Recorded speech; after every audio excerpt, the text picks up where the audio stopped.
तो वाढतो आणि लोकांचे प्रश्न मार्गी लागतात. मी नगरसेवक वसंतदादा मोरेंना विनंती करतो की त्यांनी छत्रपती शिवाजी महाराजांच्या प्रतिमेला पुष्पहार अर्पण करून या आजच्या जनता दरबाराचं सुरुवात करायची. छत्रपती शिवाजी महाराज की जय जय भवानी जय शिवाजी जय भवानी जय शिवाजी. धन्यवाद. यानंतर मी नगरसेवक वसंतदादा मोरेंना विनंती करेल की त्यांनी मार्गदर्शन करावं. धन्यवाद. गेले 10 जनता दरबार पुणे शहरामध्ये चालणारा हा एकमेव जनता दरबार आहे. अनेक लोकांनी अनुकरण करावं असं मला वाटत होतं म्हणून मी जनता दरबार चालू केला आणि त्यानंतर अनेक लोकांनी या जनता दरबाराचं राजकीय लोकांनी अनुकरण पण चालू केलं, परंतु एकाग्रता कुणाकडेच मला पण दिसली नाही. आणि मला वाटतं की सातत्याने हा 10वा जनता दरबार आहे. आम्ही दर 15 दिवसांनी एकदा जनता दरबार आणि त्याच्यानंतर बुधवारी एकदा, म्हणजे आठवड्यातून साधारण 2 वेळा जनता दरबार होतो आणि तो साधारण 20-20 तास चालतो. म्हणजे आज जरी 12 तास चालला तरी बुधवारी जो जनता दरबार होतो तो पुन्हा 7-8 तास चालतो. आणि त्याच्यानंतर रोजच्या रोज तर अनेक विषय चालू असतात. मला वेळच भेटला तर मला वाटतं की मी रोज म्हटलं तरी जनता दरबार केली, परंतु रोज वेगवेगळी कामं असतात आणि फक्त एवढंच काम करत बसतो तर इतर दवाखान्यांची कामं असतात, लोकांची साईड व्हिजिट असतात. अनेक लोकांना जागेवरती येतो म्हणून बोललेलं असतं आणि ती लोक इकडं त्यांच्या मला भेटी पण द्याव्या लागतात. अनेक ठिकाणी जनता दरबारला आल्यानंतर जे ज्यांनी कुणी ऐकलं नसेल तर त्यांच्या विरोधात आंदोलनात्मक पवित्रा घ्यावा लागतो आणि त्यांच्या विरोधात आंदोलनं पण करावी लागतात. नुसतं इथं आलं बसलं म्हणून जनता दरबार झाला असं होत नाही. आता त्याच्या अनेक उदाहरणं इकडं आहेत. आपली सोसायटीचं काय नाव? डॅफोडिल्स यशोधन डॅफोडिल्स ही सोसायटी मागच्या 15 दिवसापूर्वी आपल्याकडे आली होती आणि या सोसायटीला मी सांगितलं होतं की पुढच्या 2 दिवसात मंगळवारी मी तुमच्याकडे येईल. मंगळवारी गेल्यानंतर मला सोसायटीमध्ये गेल्यानंतर कुठली मीटिंग सुद्धा घ्यावी लागली नाही, फक्त सोसायटी बरोबर मीटिंग झाली आणि अतिशय चांगला रिझल्ट त्या ठिकाणी जेवढे वर्षी येत नव्हता तो आला. जर गणेश कदमचा लाईव्ह तुम्ही सर्वांनी पाहिला असेल, ज्याला गेल्या अनेक वर्षापासून त्यांनी एक स्वप्न पाहिलं होतं, गाईचा गोठा करायचा होता आणि तो गाईचा गोठा होत नव्हता म्हणून आम्हाला बिल्डरच्या ऑफिसचा गोठा करावा लागला. आम्ही बिल्डरच्या ऑफिसमध्ये आम्ही गाया घेऊन गेलो. 3ऱ्या मजल्यावरती मी गाईचं वासरू उचलून नेलं एका दमामध्ये आणि मला वाटतं ते गणेशने पण नेलं म्हणून मला पण न्यावं लागलं आणि आम्ही अक्षरशः त्याच्या ऑफिसचा गोठा करून दाखवला. त्यानंतर मला वाटतं इथे जीवाला आठवणारे त्यांचे सर्व सहकारी पण आलेले आहेत. त्यांनी सुद्धा किती वर्ष आपलं काम होत नव्हतं, 7 वर्ष. 7 वर्ष या गरिबांनी सगळ्यांनी 1-1 गुंठा जागा घेतली होती आणि ते 1-1 गुंठा जागा घेतल्यानंतर 7 वर्षापासून त्यांना खरेदी करून मिळत नव्हतं. आणि मला वाटतं की मागच्या जनता दरबारला ही सगळी लोक माझ्याकडे आली होती. संबंधित जागा मालक हा बाहेर देशात गेलेला होता, साऊथ आफ्रिकेमध्ये होता आणि साऊथ आफ्रिकेमध्ये सुद्धा आपलं कनेक्शन झालं. साऊथ आफ्रिकेमध्ये सुद्धा त्याला फोन लागला आणि त्याच्यानंतर 7 वर्षानंतर आज राठोड संपूर्ण 11 जणांचा खरेदी खत झालेला. मला वाटतं घोराई म्हणून एक कलकत्त्याचे आहेत, कुठे घोराई आले का? घोराई एक कलकत्त्याचे आहेत. या व्यक्तीचं मनप्पुरम फायनान्स या कंपनीमध्ये यांचा विषय होता आणि त्यांनी लोन घेतलं होतं. 18 लाखाचं लोन घेतलं आणि 18 लाख लोन घेऊन जवळजवळ 12 लाख रुपये फेडले. तरी सुद्धा घरावरती परत त्यांनी पैसे भरले. जे काही बॅकलॉग होता तो पण भरला 1,30,000चा. मागच्या महिन्यामध्ये मी फोन करून सांगितलं कंपनीला, बँकला की बाबा त्याने 1 लाख रुपये भरले, 30,000 करता त्याच्या घरावरती जप्ती आणू नका, म्हणून त्याने 30,000 पण भरले. परंतु बँकेला काही वेगळंच होतं बँकेच्या मनामध्ये. बँकेने याचं घरच ताब्यात घ्यायचं होतं बँकेला, म्हणून बँकेने ह्याच्यावरती डाव केला की 30,000 रुपये जे यांनी वरती भरले होते ते 30,000 रुपये परत ह्याच्या अकाउंटवरती पाठवून दिले आणि यांना सांगितलं की मला तुमच्यावरती जप्तीच करावी लागेल. आणि मग शेवटी मी एकदा फोन करून सांगितलं, ऐकलं नाही. अगदी हाकेच्या अंतरावरती मी याला पहिला पाठवून दिला आणि हाकेच्या अंतरावरती बँकेच्या जवळ जाऊन थांबलो.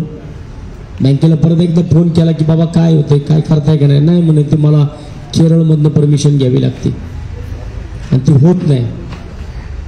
आणि पुढच्या 2 मिनिटात मी ऑफिसमध्ये बसलो होतो.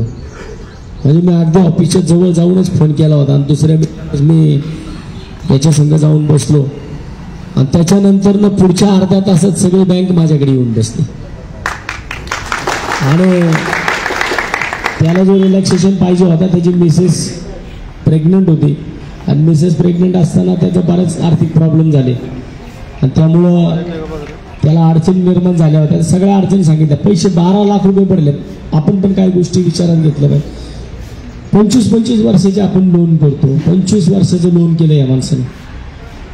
25 वर्षामध्ये आपण किती पैसे देणार आहे? काय त्याचं आयुष्यातलं पहिलं घर आहे. त्याने आजपर्यंत कलकत्त्यावरनं इथं आल्यानंतरनं त्यांनी कधी महाराष्ट्रामध्ये घर घेतलं नव्हतं आणि ते पहिलं घर आहे त्याच्या आयुष्यातलं. मी त्या संबंधित केरळच्या कंपनीचा जो कोणी होता त्याला सांगितलं की ह्याच्या आयुष्यातलं पहिलं घर आहे, त्यामुळे त्या गरीबाला त्रास देऊ नको. मी कधी बघितलं नाही की कोण कुठल्या राज्यातला आहे, कोण कुठला आहे, कोण UPचा आहे, कोण बिहारचा आहे, कोण कलकत्त्याचा आहे, मी कधी विचार केला नाही. फक्त मला पाहिजे की तो पुण्यातला असला पाहिजे, तो पुणे शहरात असला पाहिजे. आणि ह्या माणसाचं काम आज त्याचं उद्या 12 तारखेला त्याला बँकेने शब्द दिलाय की तुझे घेतलेले 30,000 रुपये परत देणार आणि तुझा विषय रेग्युलर चालू करणार.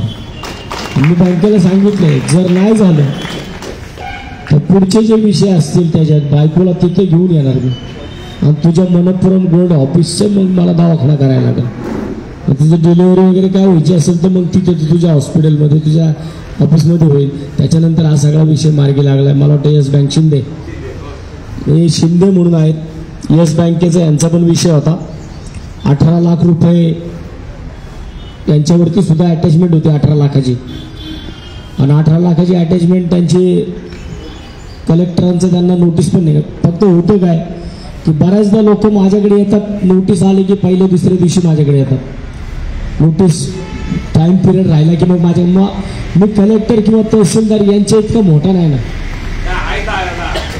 नाही असं नाही आहे.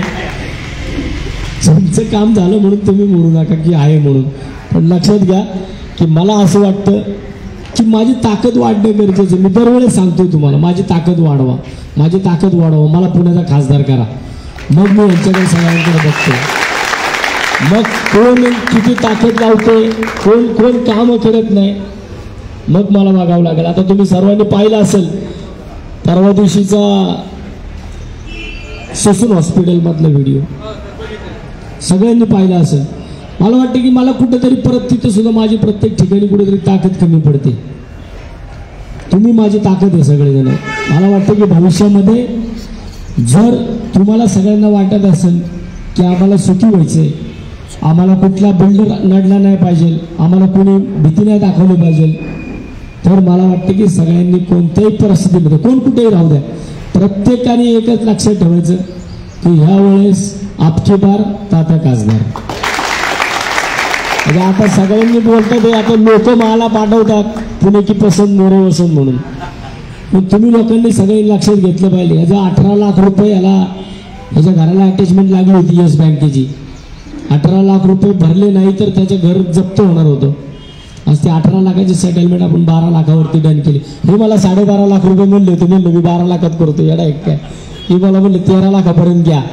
13 लाख परत मी नंतर एकदा त्यांना फोन केला तुम्हाला कितीपर्यंत पाहिजे, म्हणलं आता 12.5 करा. अरे म्हणलं मी 12 केले येडा एक काय. मी बँकेला सांगितलं नव्हतं याला किती पाहिजे. याला 12 लाखामध्ये ते पण त्याच्यामध्ये सुद्धा शेड्यूल करून दिले. 8 लाखाचा हप्ता आणि नंतर 4 लाखाचा हप्ता. या सगळ्या गोष्टी मला वाटतं की मी करतोय. मी चांगल्या पद्धतीने काम करतोय, संपूर्ण पुणे शहर बघतोय, त्यामुळे तुमची गर्दी इकडे येते. आणि ह्या गर्दीला कुठेतरी एखादं मूर्त स्वरूप जर द्यायचं असेल तर मला वाटतं एखादं अधिकाराचं पद शहरातलं मोठं असलं पाहिजे. आणि त्या अधिकाराचं पद माझ्याकडे असलं की मला वाटतं हा जनता दरबार जो अहिल्यादेवी होळकर उद्यानामध्ये भरतोय, हा जनता दरबार मला पुण्याच्या शनिवारवाड्यावरती भरवायचा. पुण्याच्या शनिवारवाड्यावरती हा जनता दरबार झाला पाहिजे. एक दिवस पुणे शहरामधला हा पूर्ण पुणेकरांसाठी असला पाहिजे. मग तिथं फक्त वसंत मोरे नसेल, आता जसं माझे इकडे कार्यकर्ते 4-5 टेबलवरती बसतात, कोण इकडे फायनान्स सांभाळतं, कोण महानगरपालिकेचं सांभाळतंय, कोण अजून बँकांचं सांभाळतंय. मी इकडे महानगरपालिकेचे बाकीचे पगाराचे विषय सांभाळतो.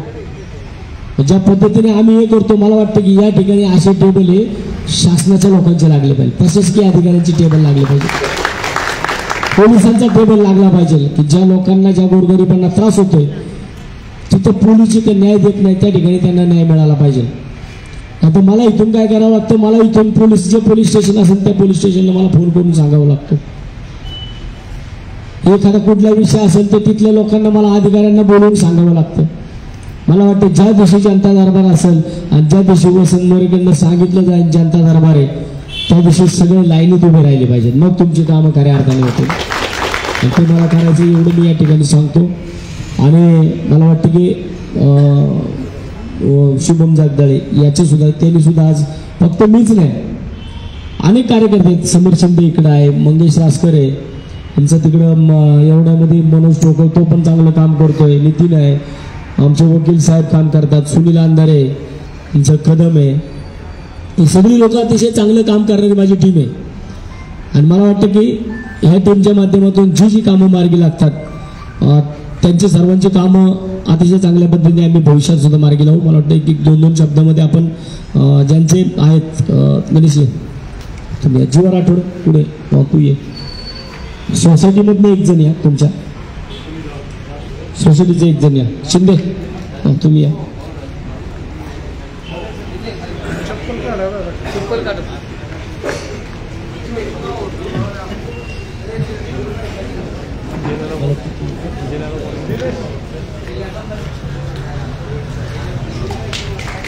या ठिकाणी जीवा राठोड यांच्याकडनं नगरसेवक वसंत मोरे यांचा सन्मान होतो. त्यांचं फार मोठं काम तात्यांच्या माध्यमातून झाले. मी जीवा राठोडांना विनंती करेन की त्यांनी त्यांचं जे काम झाले त्या संदर्भात 2 शब्द बोलावे.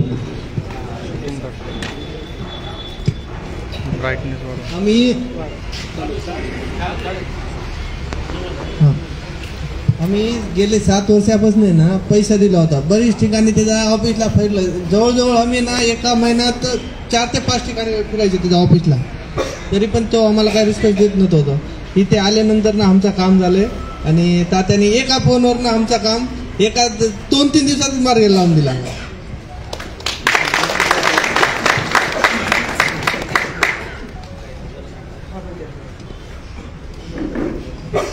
हे सगळे सेवालाल आहेत, सगळे सेवालाल भक्त आहेत, बंजारा समाजाचे सगळे लोक आहेत.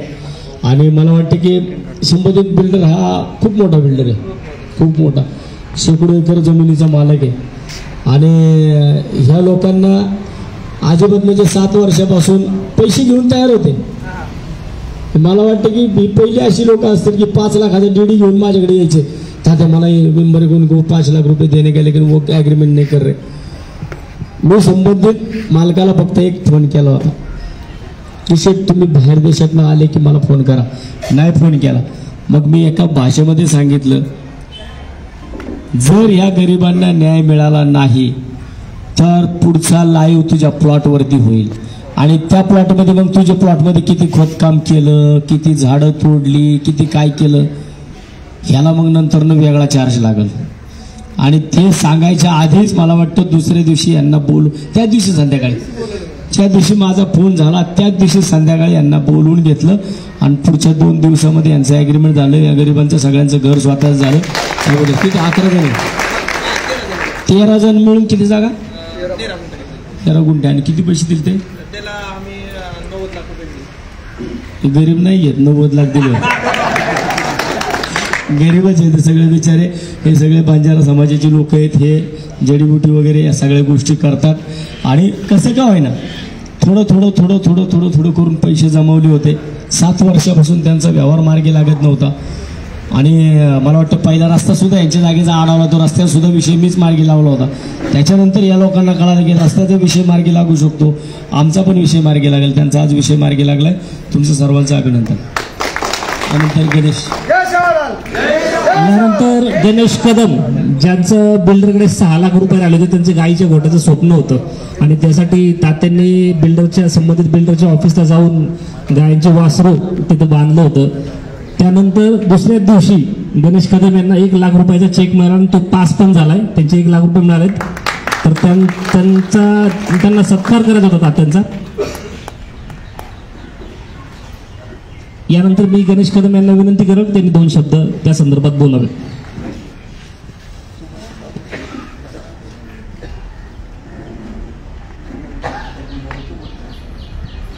नमस्कार, मी गणेश राजेंद्र कदम. गेल्या 5 वर्षापासून एका बिल्डरकडे माझे पैसे अडकलेले होते. जागा घेण्यासाठी मी त्याला पैसे दिले होते. मला गोशाळा उभी करायची होती. देशी गायींच्या गोशाळेचं माझं खूप मोठं स्वप्न होतं. पण या बिल्डरने मला इतकं फसवलं की 5 वर्षात मला काहीच पैसे दिले नाहीत. जे काही दिले त्याने असे 10-10 हजार रुपये करून दिले की ते पैसे असेच खर्च होऊन जायचे. 11 लाख रुपये मी त्याला रक्कम दिली होती. तर त्यांनी मला 4 लाख रुपये असे 10-10 हजार रुपये करून या 5 वर्षात दिले आणि आता 6 लाख रुपये त्याच्याकडून येणं राहिलं होतं. पण तो नाही द्यायचेच नाही असं त्याच्या मनामध्ये होतं. त्याने आर्यरावीची पण भाषा माझ्याशी केली होती. तर त्यासाठी मी तात्यांकडे गेलो. तात्यांकडं 3 वेळा जनता दरबारामध्ये आल्याच्यानंतर तात्यांनी 3 वेळा त्याला फोन केला की बाबा कधी पैसे देतो. तर नाहीच, देतो दादा, हा उद्या देतो, परवा देतो, असंच करायचं. पण तरीसुद्धा त्याचा काही रिस्पॉन्स मला मिळाला नाही. शेवटी तात्या म्हटले की बाबा आपण गाई वासरं घेऊन त्याच्या ऑफिसचा गोठा करूयात. तर गाई वासरं घेऊन ये. माझा आता पुरंदर तालुक्यामध्ये पारगाव म्हणून या ठिकाणी गोशाळा आहे. तर तिथून मी गाई वासरं सगळी घेऊन आलो पुण्याला आणि आश्चर्य आहे मला की तात्यांनी वासरू चक्क हातावर घेऊन 3 मजले चढले. एका दमामध्ये 3 मजले तात्यांनी वासरू घेऊन वरती गेले. मला इतका हे होतं की की कसं शक्य आहे की इतकी मोठी व्यक्तिमत्व आणि वासराला उचलून एवढं वरती घेऊन जाणं हे सहज शक्य नाहीये. खरंच मोठी ताकद आहे तात्यांच्या पाठीमागं. आणि तात्यांना पण मी शुभेच्छा देतो की तात्या खासदार होणार म्हणजे होणार. हे आमच्याकडून तरी आहे ना, माझ्या गाई वासरांकडून आहे ना, तात्यांना आशीर्वाद येते. मला गणेश इथलं मला किस्सा सांगायचा होतो की मी गणेश इकडे गेलो गणेश बरोबर आणि तिथे गेल्यानंतर न कळालं लिफ्ट पण दे. म्हणलो कितव्या मजल्यावर? म्हणलं 3ऱ्या मजल्यावर. त्याला म्हणलं एक काम कर, पहिले चालत जाऊन येऊ. पहिले चालत जाऊन आलो. साधारण 60 पायऱ्या होत्या. एका मजल्याला 20 पायऱ्या असतात आणि 3 मजले चढून जायचे होते. त्या दिवशी नेमकं गुरुवार होता, दत्तगुरूंचा वार होता. मी नारायणपूरला जाऊन आलो होतो आणि मी गेली 23 वर्ष झालं नारायणपूरला दर्शनासाठी जातो. येताना मी नारायणपूरवरून आलो, डायरेक्ट गणेश बरोबरती गेलो होतो. आज त्या दिवशीची दत्तगुरूंनीच मला ताकद दिली की 60 पायऱ्या एका दमात मी चढून, ते पण 30-35 किलोचं. वेळेस आपण डोक्यावरती काय घेऊन चढू शकतो, हातामध्ये वजन घेऊन चढू शकतो, पण तो पोटावरती 30-35 किलोचं वासरू घेऊन चढायचं. 30-35 किलोचं वासरू घेऊन मी संपूर्ण 60 पायऱ्या एका दमामध्ये चढलो. शेवटच्या 10 पायऱ्यांना डोळ्यावरती अंधाऱ्या आल्या होत्या, परंतु तरी सुद्धा मी थांबलो नाही, कारण हा माझ्या पुढे वासरू घेऊन चालत होता. मला ती एक ताकद माझ्यामध्ये तुमच्यामधनं आली आणि मी त्या 60 पायऱ्या माझ्या आयुष्यात पहिल्यांदा एका दमामध्ये 60 पायऱ्या ते मी 30-35 किलोचं वासरू घेऊन चढलो आणि मला दत्तगुरूंनी ताकद दिली. गणेशला 1 लाख रुपये परत मिळाले. संबंधित बिल्डर इथं 2 दिवस रोज येऊन बसत होता. त्याने मला एवढं पण सांगितलंय, जर कदमांना पाहिजे असेल तर मी त्यांना जागा देतो आणि त्यांना पैसे पाहिजे असतील तर त्यांचे पैसे पण मी देतो. थोडं त्याचं बिल्डर थोडा अडचणीत आहे. 10-10 हजार रुपये गणेशला आता दिले असते तर ते अजून 10 महिने लागले असते. परंतु एका दामात आपण त्याला 1 लाख रुपये करून दिलेत आणि त्याला एवढं बी सांगितलंय मार्च महिन्यानंतर ना त्याचा जे काय बाकीचा विषय असेल तो संपूर्ण मार्च महिन्याच्या आतमध्ये गणेशचा विषय पूर्ण होईल. तुम्ही सांगितल्याप्रमाणे ते बाकीचे अडकलेले लोक होते 20 लोक, ती पण त्यात विनोद राठोडच्या संदर्भातले बाकीचे लोक आलेत का? आलेत ना? हां ठीक आहे, तुम्ही बसा. तात्यांना सर्वप्रथम मी नाही का मनापासून आभार मानतो की माझ्या असं कंडिशन झालं की माझा ॲक्सिडेंट झाल्यामुळं माझा पाय डंपर खाली आलता. तात्या मला फर्स्ट टाइम नारायणपूरला आता म्हणले ना ते तिथे भेटले होते मला. तात्यांचं मी अक्षरशः देवासारखं तिथे स्वागत केलं. कारण की रोज म्हणायचं ना की जनता दर्पणमध्ये जायला पाहिजे. एक कंडिशन असे की बायको माझी एक घरकाम करते आणि मी जॉबला होतो बँकेमध्ये सिक्युरिटी गार्ड म्हणून. तर पायाकडे डंपर गेल्यामुळं अख्खा पाय माझा पूर्ण म्हणजे फ्रॅक्चर झालेला आहे आणि मी काय काम जॉब करू शकत नाही. पण तात्या मला भेटल्यानंतर मला ती ताकद जी तिथे मिळाली. मी तात्याला लगेच हात जोडला. तात्या म्हणले काय आपण दर्शनला आलो, पहिलं दर्शन घ्या, जे काय असेल तर आपण जनता दर्पणमध्ये येऊन भेटू बोलू. म्हणलं हो. तर मला त्यानंतर नोटीस आल्यानंतर मला खूप म्हणजे एकदम चिंता लागली की काय होईल कसं होईल. मी तहसीलदारकडे गेलो, म्हणजे हा ठिकाणी फिरलो की माझा अशी कंडिशन आहे, मी पैसे काय भरू शकत नाही, तर मला थोडी सहमती द्या, काहीतरी करा असं तसं. तर माझी बहीण आहे बीडमध्ये राहायला, तर ती थोडं इकडून तिकडून करून तात्याकडून किंवा ह्यांच्याकडून असं करून पैसे गोळा केले 7 ते 8 लाख रुपये. तर तिथे अजून काय भेटलेले नाहीत. तर मी तात्याला म्हणलं तात्या म्हणले ठीक आहे म्हणलं, पण ताबडतोब तात्याच्या बोलण्यावर माझं 100% नाही 1,00,000% नाही. आज माझं घर वाचलंय म्हणजे मी वाचला तर मी मेलच होतो. आसून नसल्यापेक्षा मेलो होतो. अक्षरशः डोळ्यात पाणी येतं. तात्याचं खूप खूप खूप खूप खूप खूप म्हणजे देवापेक्षा पण जास्त जी गरिबाचं नट तोच माणूस आपल्यासाठी बाकी काय करत होतो. थँक्यू तात्या, धन्यवाद. नंतर गोर है, मैं कोलकाता से आया हूँ. यहाँ पे मांजरी पे घर लिया और मनप्पुरम से फाइनेंस लिया था. और मेरा काम का अड़चन के वास्ते मेरा EMI था गया 30,000 के लिए. उन लोग घर ताबा ले रहा था. तो तात्या से जैसे संपर्क किया तो तात्या ने मेरा आधा घंटा में पूरा क्लियर करके दिया. तो तात्या का बहुत स्वागत करता.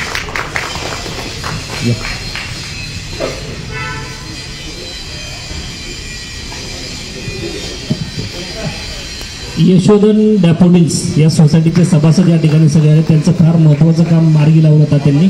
त्यासाठी त्यांच्या सोसायटीच्या वतीने त्यांनी तात्यांचा सन्मान करतात येते.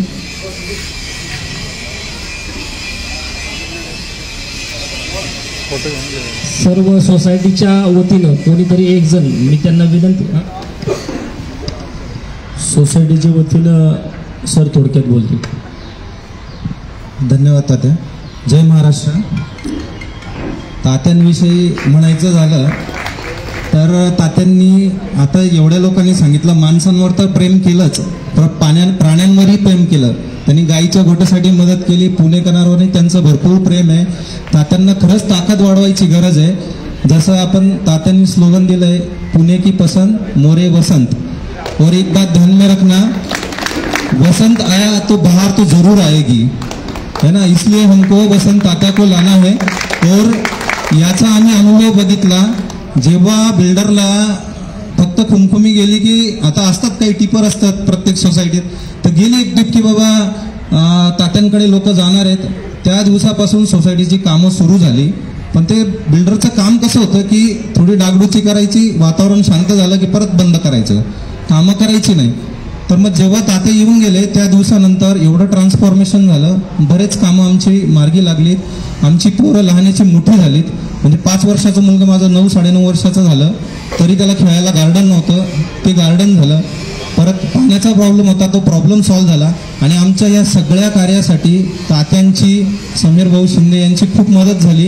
आणि आमच्या सोसायटीचे लोक खूप आनंदित आहेत. ठीक आहे, आज लेट आम्हाला थोडंसं मेसेज मिळालं की रात्री 11 वाजता की बाबा उद्या जनता दरबार आहे, थोडंसं माझं राहिलं नाही. तर तात्यांचा प्रत्येक व्हिडिओ हा मी बघत असतो.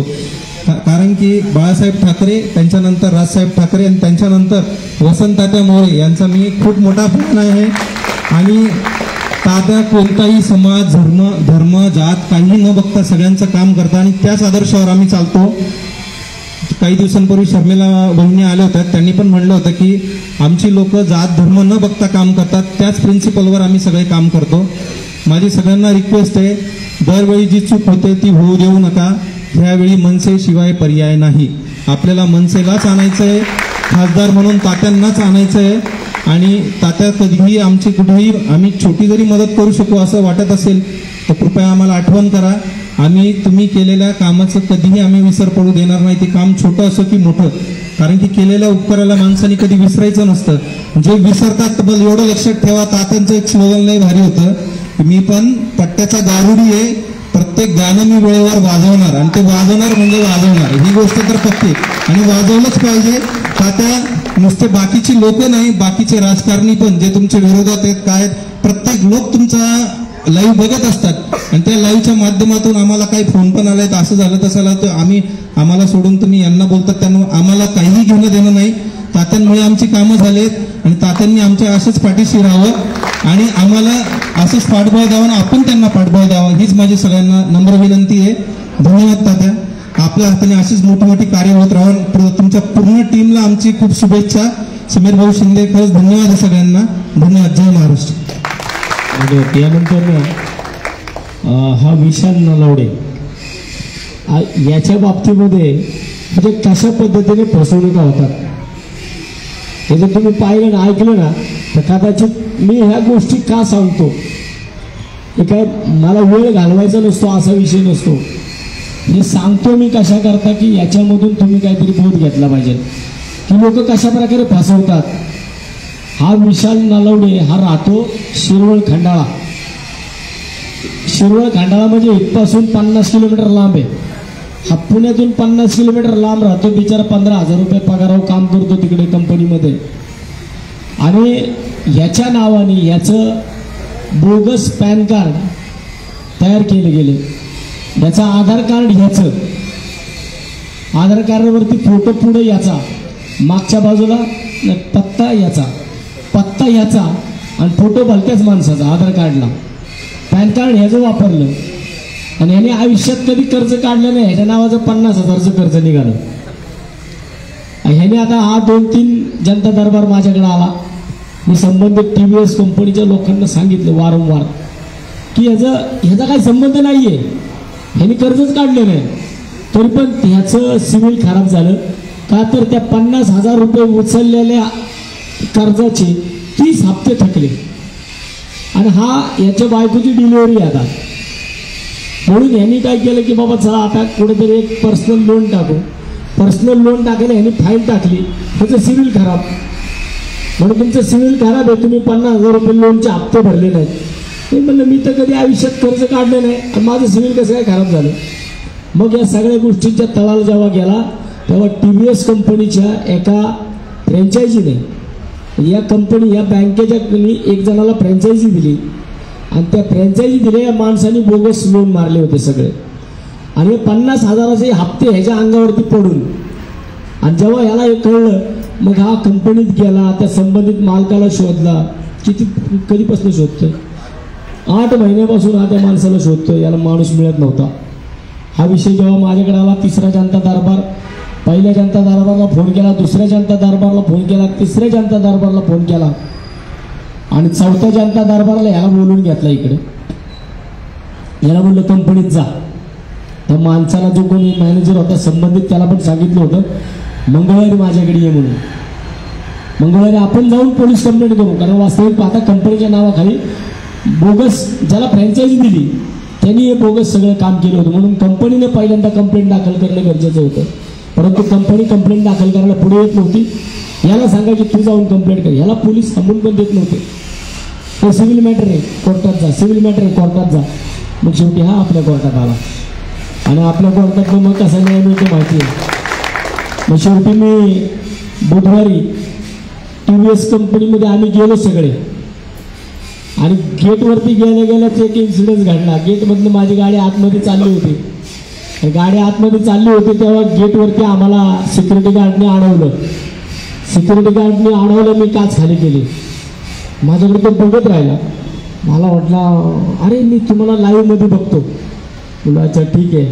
म्हणलं आज इकडं, म्हणजे इथलं पण लाईव्ह बघा आता. म्हणून मला लाईव्ह करायची वेळच आली नाही, मला लाईव्ह करायला लागला नाही. की त्यांना 8 दिवसाची मुदत दिलेली आहे. उद्या 12 तारीख आहे. 12 तारखेला त्यांना सांगितले 12 तारखेला जर या पोराचं सिव्हिल खराब झालेलं तुम्ही नीट केलं नाही तर 100% तुमच्या कंपनीचं सिव्हिल खराब झालेलं असेल. आणि उद्याच्याला मला वाटत नाही की आखी कंपनी आम्ही कमीत कमी 3 तास 3 तास मी कंपनीमध्ये अख्खी कंपनी वेटीस धरली होती. 3 तास मी कोणाला बाहेर जाऊन दिले नाही. अख्खी कंपनी पार संध्याकाळी 6:30 वाजत आले. पण म्हणलं जोपर्यंत मी बाहेर जात नाही तोपर्यंत कुणी बाहेर जायचं नाही. कारण तुम्हाला आम्ही सांगितलं होतं तुम्ही आमच्याकडे आला नाही, तुम्ही आमच्याकडे आला नाही, मग आम्हाला तुमच्याकडे यावं लागलं आणि आम्ही तुमच्याकडे आलो. जेव्हा आम्ही बाहेर जात नाही, मला वाटलं तुम्ही जोपर्यंत मला लिहून देत नाही, त्यांनी मला शेवटी लिहून दिलं कागदावरती की 12 तारखेच्या आतमध्ये या पोराचं सिव्हिल चांगलं झालेलं असेल. आणि आज मला वाटतं की उद्या 12 तारीख आहे. उद्या त्यांच्याकडनं 100% या विषयामध्ये निकाल लागलेला असेल. शिवाय मला वाटतं एक शेवटचा विषय इकडे राहिला आहे गणेशचा. थोडक्यात इथं आमचा शुभम जागदाळे तो सांगेल थोडक्यात. नमस्कार. गणेश लवंगुरे म्हणून इथे आलेले आहेत. ते कुठल्याही प्रकारचे कर्जदार नव्हते, तरी त्यांच्या फायनान्स टीमकडनं त्यांना फोन करून त्यांना वारंवार लोन भरण्याची मागणी करत होते. वास्तविक पाहता ते कर्जदारही नाही आहेत आणि गॅरंटरही नाही आहेत. तर आम्ही फायनान्स कंपनीला तिथे भेट दिली. भेट दिल्याच्या नंतर संबंधित जे कर्जदार आहेत त्या कर्जदारांना बोलून घेतलं. त्यांचे 58,000 रुपये थकलेले होते. 58,000 रुपयेमधून त्यांचे 6 हप्ते थकले होते. त्यांना हप्ते भरण्यास त्यांना येत नव्हते. 58,000ची आता सेटलमेंट 15,000मध्ये केली. आणि लवंगुरेंना ज्यांनी फोन करून शिवीगाळ केली, त्यांना ज्यांनी मानसिक त्रास दिला, त्या दोन्ही कर्मचाऱ्यांना त्यांनी निलंबित केलं आणि निलंबित केल्याचं माफीनामा आपल्याला त्यांनी दिला. हॅलो मित्रांनो, जय महाराष्ट्र. मी कुठल्याही प्रकारचं कर्ज घेतलेलं नव्हतं आणि फक्त माझा एक नंबर फक्त तिथं रेफरन्स म्हणून गेलेला होता. तर ते मला वारंवार जवळजवळ 1-1.5 वर्ष फोन करून त्रास देत होते. तर ते त्रासाला कंटाळून मी त्यांचे फोन ब्लॉक करून दिले. आणि शेवटी आता 1 महिन्यापासून मला एक फोन येत होता की ते कर्ज भरा आणि ते म्हणजे अतिशय अश्लील भाषेत म्हणजे फार शिव्या देण्यापर्यंत असं बोलत होते. तर मी त्यांचे ते पण फोन ब्लॉक केले. त्यांनी नंतर माझ्या फेसबुकवरनं माझ्या मित्रांचे नंबर काढले आणि मी कर्ज घेतले आणि तुम्हाला जामीन ठेवले असं सांगून त्यांना सांगितलं. मग ते मित्र मला कॉन्फरन्सवर घ्यायचे आणि त्यांना पण ते शिवीगाळ करायचे. आणि अक्षरशः माझी जी बहीण मानली मी तिला, तर बहिणीला फोन करून सुद्धा म्हणजे तिने अतिशय अश्लील भाषेत हे केलं. तरी मग मला इतका त्रास झाला इतका त्रास की अक्षरशः मी खूप डिप्रेशनमध्ये गेलो होतो. कारण या गोष्टीची मला सवय नव्हती कधी. मी शुभम भाऊंना भेटलो. शुभम भाऊंनी माझ्यासोबत येऊन जे मला सहकार्य केलं. आज 15 दिवस झाले या गोष्टीला. मी इतकं रिलॅक्स आहे की जे माझ्या डोक्यावरचं जेवढं कर्ज हे होतं, टेन्शन होतं, तर टेन्शनमुळे मी आज जरा शुभम भाऊमुळे खरं आज निवांत आहे. धन्यवाद. म्हणजे फक्त वसंत मोरेच नाही, वसंत मोरेचा प्रत्येक कार्यकर्ता आज वसंत मोरे होण्याचा प्रयत्न करतो आणि ते पण तुमच्यासाठी. एवढंच आजच्या या लाईव्हच्या दृष्टिकोनात सांगतो. एक विषय अजून आहे परंतु त्यांना वेळ लागतोय, तो तुम्ही सर्वांनी पाहिलेला आहे. राजस्थानी जी लोक होते ते त्यांचं ज्या घराचा विषय तुम्ही सर्वांनी पाहिलेला आहे. ती लोक थोड्या वेळात मला वाटतं सगळं राजस्थान नाही ना, राजस्थानी समाजाची लोक सगळी एकत्र मिळून येणार आहेत. त्यामुळं त्या लोकांना वेळ लागतो. आपण ते थांबूया. कारण मला आज संध्याकाळी येरवड्यामध्ये कार्यक्रम आहे, तर पुढच्या कार्यक्रमाला मला जायचं आहे. त्यामुळं आज मी लवकर जनता दरबार उरकण्याचा प्रयत्न करतोय. एवढंच या ठिकाणी सांगतो. पुन्हा एकदा सगळ्यांना मनापासून धन्यवाद देतो की तुम्ही सर्वजण आमच्यावरती एवढ्या मोठ्या प्रमाणात विश्वास दाखवत आहे.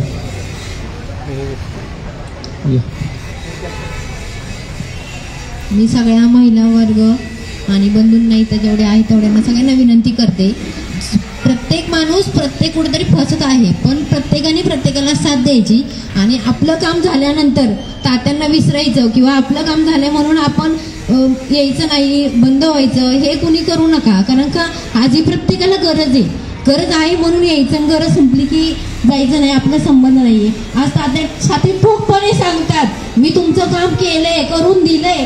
तुम्ही पण छाती ठोकपणे सांगितलं पाहिजे की पुढच्या वेळेस खासदाराची निवड छाती ठोकपणे आम्ही तुम्हाला खासदार बनूच, हे पण तुम्ही छाती ठोकपणे सांगितलं पाहिजे. स्वार्थासाठी इथं येणं चुकीचं आहे. आज इथं लोक आहेत याच्यापेक्षा जास्त लोकांनी जास्तीत जास्त सहकार्य केलं पाहिजे. आज माझं काही काम नसलं तर तरी मी इथं दरबार कसा आहे, काय चाललंय हे बघण्यासाठी मी इथं आज वेळ काढून आले आहे. आणि एकमेकांना सहकार्य करणं. मी पण कुठेतरी फसले, मी माझं सॉल्व्ह केलं, पण आपण पण अत्यंत हुशार असणं, आपण कुठं फसू नये. काही लोक अडाणी आहेत, त्यांना त्यातलं काही लिहिता वाचता येत नाही, फसतात. जीव द्यायची वेळ येते, लोकांना उभी राहायची ताकदच नसती, पण काहीतरी कुठेतरी आपल्याला आपण तात्यांमुळं मार्गाने पुढे जातो. तर ह्या लोकांना विसरलं नाही पाहिजे. हे सगळ्यांनी शेवटपर्यंत लक्षात ठेवलं पाहिजे. आज आपली गरज संपली म्हणून आपण जायचं नाहीये, परत आपल्याला तात्या हे आपल्याला हवेत, हे शेवटपर्यंत सगळ्यांनी ना लक्षात ठेवलंच पाहिजे. धन्यवाद. मी तात्यांचे खूप आभार मानते. धन्यवाद. आता आपण आजचा हाच सत्काराचा कार्यक्रम आहे. तर तात्यांनी तुम्हाला सगळं सांगितलं माझ्याबरोबर काय झालं काय नाही. तर 8 महिने मला लागले, तात्यांनी ते म्हणजे महिन्याभरात करून दाखवलंय. आता मी शिरवळ सातारा सिटीचा परतो, मला इकडे काय वोटिंग वगैरे काय नाहीये, त्यामुळे मला काय सपोर्ट जास्त करता यायचं नाही. पण तुम्ही पुण्याच्या लोकांनी तात्यांना एवढं सपोर्ट करा की खरंच ते खासदार झाले पाहिजेत. खरंच करा. जे माझे काय रिलेशनशिपमध्ये आहेत किंवा नातेवाईक आहेत, मित्र आहेत, मी त्यांना पण सांगणार आहे की तात्यांना खरंच तुम्ही मदत करा, सपोर्ट करा. यावेळेस त्यांच्याकडे आता सत्ता नसताना पण ते एवढे करतात. जर त्यांच्याकडे सत्ता आली तर ते काय करतील हा फक्त विचार करा. एवढं बोलून मी थांबवतो, कारण की नंतर वेळ खूप लागतो सगळ्यांना. हॅलो मित्रांनो, तात्या अशी एक चीज आहे की मूर्ती लहान पण कीर्ती महान आहे. अख्ख्या महाराष्ट्रामध्ये तात्यांना खूप जाणतात. धन्यवाद. धन्यवाद. आपण पुढचा कार्यक्रम आपला जो जनता दरबारचा आहे तो चालू करूया.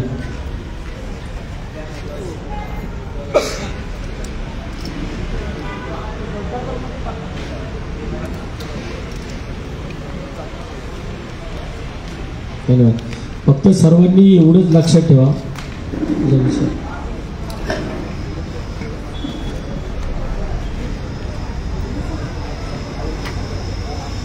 हे अब्दुल जमादार म्हणून आहेत, गुजरवाडीला राहणारे. हे ऑफिसर आले होते, यांचं 23,000 रुपयाचं धनी फायनान्सचं लोन होतं आणि त्यांना चक्रीव्याज दराने त्यांना 55,000 झालं होतं. आणि त्यांची अशी परिस्थिती होती की ते पैसे भरू शकत नव्हते. लॉकडाऊनच्या आधीचं होतं. घरातलं पण बरेचसं दवाखाना वगैरे चालू असल्यामुळे त्यांना ते शक्य नव्हतं.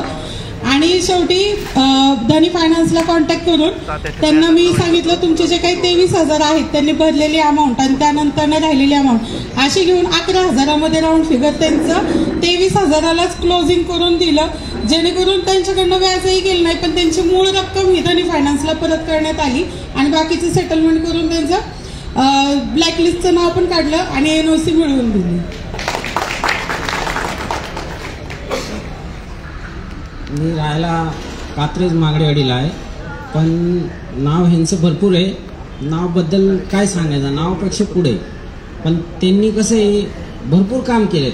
आता आम्ही राहायला भाग दुसरेला आहे, पण असं काही नाही. काम करायबद्दल कुठल्याही माणसाला काम करणार 100% होणार काम. कामाबद्दल काही नाही, पण ह्यांनी खासदार व्हायलाच पाहिजे.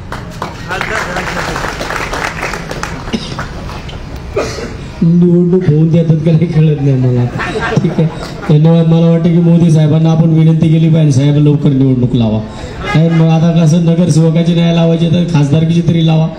त्याच्यात तरी काहीतरी आपण प्रयत्न करू. तुमच्या सर्वांच्या आशीर्वादाने हा जनता दरबार असाच अखंड चालू राहणार आहे. मला वाटतं याचं स्वरूप मी वारंवार सांगतोय, मला याचं स्वरूप मोठं करायचं आहे आणि त्यासाठी तुम्ही सर्वांनी जी माझी ताकद वाढवताय, जे मला ह्या सगळ्या गोष्टी आमच्या टीमला हे सगळं पाहिल्यानंतर प्रत्येक कार्यकर्त्याचे होप्स वाढतात.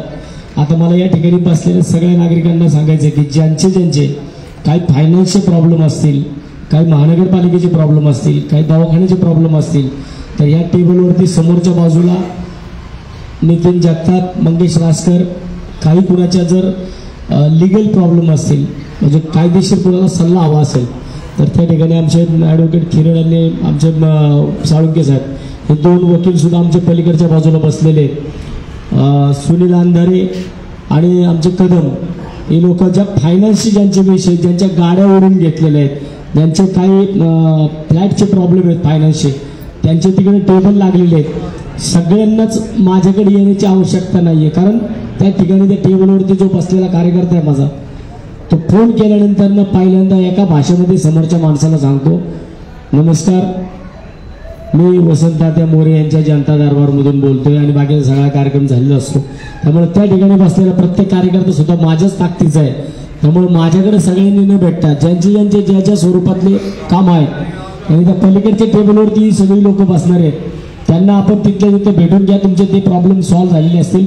आणि त्या टेबलवरच्या सुद्धा सगळ्या कार्यकर्त्यांना विनंती आहे की ज्यांना तुम्ही बुधवारी बोलवताल परत, कारण आपला रविवारचा जनता दरबार आपण परत बुधवारी घेत असतो आणि बुधवारी त्यांना हातात जी चिठ्ठी असते त्या चिठ्ठीवरती लिहून दिलं जातं की तुम्ही बुधवारी सकाळी 11 वाजता या म्हणून.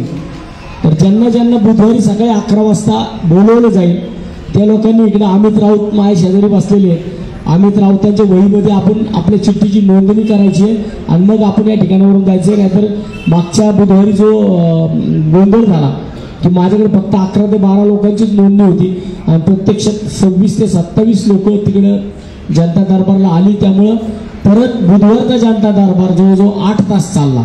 म्हणून माझी प्रत्येक कार्यकर्त्यांना सुद्धा विनंती आहे की आपण ज्यांना बुधवारची वेळ देतोय त्यांनी अमित राऊत यांच्याकडे संबंधित व्यक्तीला पाठवा, म्हणजे अमित राऊत यांच्या डायरीला त्याची नोंद करून घेण्यात येईल आणि मला बुधवारी कळेल की बुधवारी एकंदर किती लोक येणार आहेत. ठीक आहे, धन्यवाद. आजचा हा लाईव्ह आपण इकडेच थांबवतो. पुढचा जनता दरबार चालू परत एकदा सूचना करतो, ज्या लोकांची कामं त्या टेबलवरती असतील, फायनान्स, महानगरपालिका, बँक प्रॉब्लेम्स असतील, दवाखान्यांचे प्रॉब्लेम असतील, त्यांनी तिकडे भेटा. बाकीच्यांनी माझ्याकडे कंटिन्यू राहू द्या. मेजर या ठिकाणी बाकीचे नियोजन करतील. धन्यवाद.